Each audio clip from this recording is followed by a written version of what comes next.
右下下左右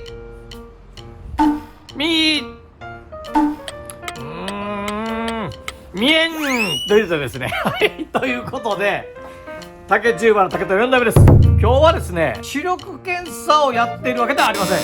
これは何かというと竹製のお玉なんですけれど、こういったね同じの横網のザルがありますよね。これは米研ぎザルですね。この米研ぎザルなんかもお米を洗うと、美味しいご飯が炊けるたくさんの方にご予約いただいているザルなんですが、このザルとこのお玉の違いって分かりますか？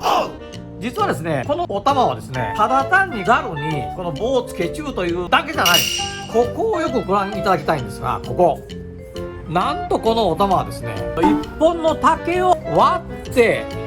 で、細くひごにして、で、そこに横編みのひごを編み込んで作ったという、なんという秀逸なお玉なんです。すごいでしょ、これ。麺類の水切りだとかですね、野菜の水切りでもいいし、あとは味噌こしなんかですよね。味噌こしなんかにも使ってきたという。そういった秀逸な持ち手付きのお玉です。いやー、こうやって言われないとね、もしかしてただ単にザルに竹の棒をひっつけて